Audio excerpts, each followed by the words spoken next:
Putin declares partial mobilization as war in Ukraine escalates. Let's talk about Russia. There sure is a lot of news. We're going to start with the war in Ukraine. As President Biden prepares to address the United Nations General Assembly this morning, Vladimir Putin is raising the stakes. He is signaling a major escalation in the war. And overnight, Vladimir Putin addressed the Russian people for the first time since the invasion began. In a moment, our exclusive with National Security official John Kirby. But first, let's go to Tom Sufi Burridge on the scene in Ukraine. Good morning, Tom. Good morning, Michael. It's a huge moment in this war. A lot of Putin's rhetoric this morning about Russia being under threat was predictable. But the Kremlin's move to annex a large swathe of Ukraine is a major escalation. And make no mistake, Putin is making these moves because Russia's military campaign here in Ukraine is failing.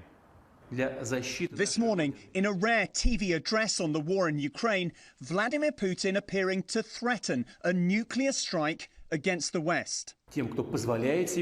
Saying those who are trying to blackmail us with nuclear weapons should know that the wind can turn in their direction. Putin adding, this is not a bluff. With Russia sustaining heavy losses on the battlefield, Putin also now bringing in a partial draft. His defense minister saying 300,000 men with... Not a war, by the way. We're winning, boys. We're winning. We're winning, boys. It's very good. Not a war. Strategic placement. And also winning at the same time. But not the war. But if it was a war, winning the war. But not the war.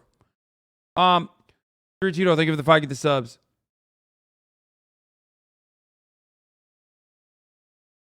Reservist experience will be called up to fight in Ukraine, claiming less than 6,000 Russian soldiers have been killed in the war. Western officials estimating 20,000. Yeah, he's sending in 300,000 soldiers to do a peacekeeping operation.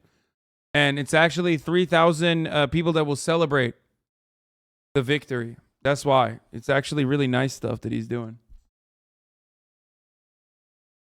With another 60,000 Russian troops injured. And in another major escalation, Russia also moving to declare large areas of eastern and southern Ukraine, which its troops occupy, as part of Russia. The Kremlin planning to stage referendum votes in those areas later this week. The US rejecting Russia's actions, calling the votes a sham. Putin upping the stakes as Ukrainian forces continue to retake ground. Here, Ukrainian troops marching into a village in Luhansk, showing Russia no longer has full control of that eastern region. And in the same area, incendiary shells raining down on a village recently liberated by Ukrainian forces, according to Ukraine's Ministry of Defense releasing the video. George, by moving to annex a large part of eastern and southern Ukraine, Putin is trying to signal that attacks on those territories will be seen by Moscow as attacks on Russian land.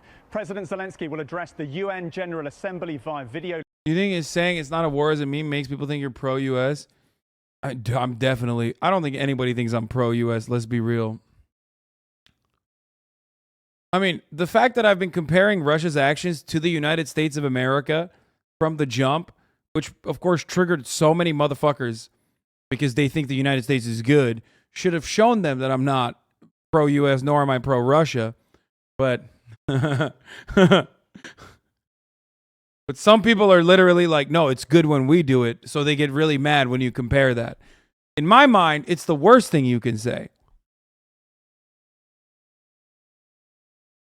People probably think you're a Russian op too. Yeah, there are still people on the internet that fucking lie about that. Link later, as will President Biden in person. The president expected to deliver a stinging rebuke of Putin's war here in Ukraine. Hi, everyone.